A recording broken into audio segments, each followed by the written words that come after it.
Okay, we're here with Rita Santos at the Center for Social Studies in Coimbra, Portugal, and we're going to talk about some of the issues and challenges unique to the center here and also unique to Portugal itself. So Rita, the first thing that I'd like to know is just if you could give us a brief introduction and talk to us about some of the challenges here, specifically the challenge in locating data that is specific to the campaign that we're running. So to start with, we have very few data and very few systematized data on small arms at the hands of civilians in Portugal, because for a long time it wasn't seen as an issue. So having that in mind, it's easy to assume that when it comes to data concerning armed domestic violence, the challenges would be bigger. And so yeah, now we have some data, and some of the national security reports are starting to mention in a more consistent manner the issue of gun violence and the rise in criminal violence. But the thing is that I think partly because academically speaking, that connection it's not here in Portugal, and I think it's not even in Spain. I think the old peninsula has that problem. People that study domestic violence don't really talk with people who study public criminality and violent criminality. So that, I think that starts there, but we don't really, when we go and when we look at police statistics and to NGOs, women NGOs, and statistics on domestic violence, we will not find, and you won't expect to find, because there's not there, data on guns used in domestic violence. For the second question, I was wondering if you could talk about some of the challenges that you feel are unique to Portugal. That could be anything from Portuguese society itself, government structure, or perhaps something that is specific or problematic or challenging that you feel is present in the media. No one really talks about domestic, for instance, domestic violence, armed domestic violence, unless there's this massive killing. So that it's an imbalanced and really biased picture that people have, that I think it kind of conditions the whole analysis of the situation. And then I think it's very particular in Portugal, also in Spain, but I would say Portugal, that we have 1,400,000 weapons, small arms in Portugal that are legal. From these, 1 million are hunting rifles.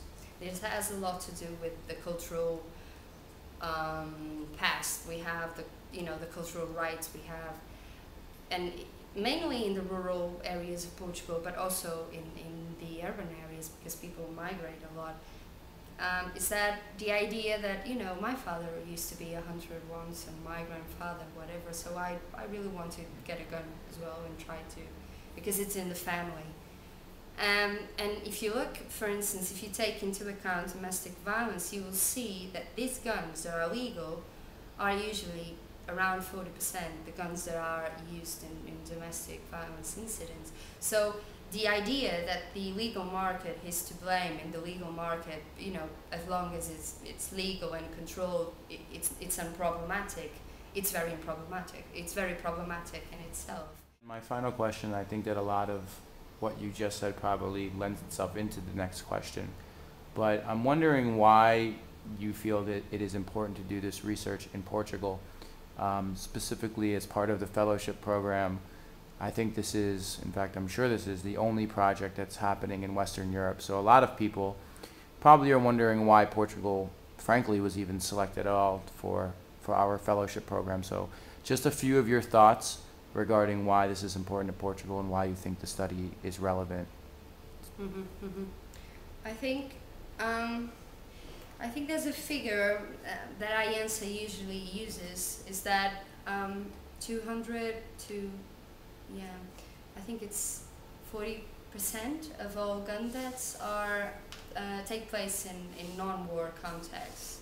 So that's again something that you wouldn't expect, because common sense says that people die from gun violence in declared armed conflicts. And what we see now is that actually a very significant percentages of all gun deaths and wounds are take place in non-war, peaceful countries. And so that was a very, I think we have to say that before doing this in Portugal, we were involved in research in Brazil, specifically in Rio de Janeiro, and when we study, and we've been studying for a long time, traditional wars, and we began to look at countries in post-war situation, or emerging from war, or emerging from political transition.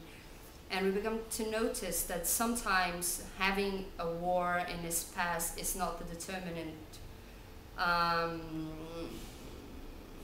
indicator or factor in order to analyze a posterior violent incidents.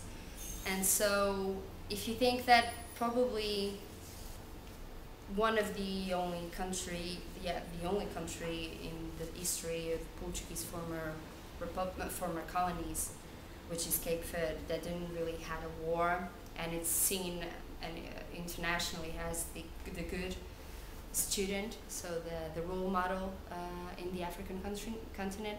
It's actually one of the countries within Africa that has the highest rates of gun violence. And so our approach was, okay, so we know what's going on in Africa, in war sites, in war zones, and in non-war zones as well. We know what's going on in Latin America, but there's practically, very few systematic research going on Western Europe. You have a lot in America, in the American continent, and in the US particularly, also in Canada, but you have virtually none on Western Europe, and except for Western Balkans. And so our approach, it's a prevention approach, a prevention focus. We want to study this because we've seen in the past in other contexts that what was seen and analyzed and respond to as being a surge in economic criminality has ended up to be nothing. Well, it has to do with economic factors, but it has to do with other elements, such as the search for power or for a different status. So that's why we started to try to broaden our horizon and see what's going on in different contexts. And I think our lenses, or one of our lenses, is the gender dimension of small arms.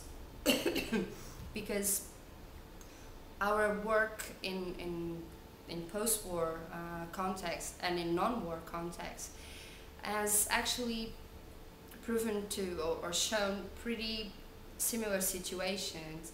And when we did field work in Brazil, and now we're doing field work in Guinea-Bissau and in Cape Verde, we see that when we ask for people, young people, older people, adults, what they feel about guns and how or why they choose to have a gun or to ask for a gun on the weekends, or the answers are striking, similar. And so we think that despite the economic focus, the economic lenses to this problem, we should start to look for answers and for hypotheses in other fields. And that's practically what we're doing. Okay, thank you very much, Rita Santos. This is Aaron Fuchs, and I am the AP Fellow in Coimbra, Portugal. Thank you.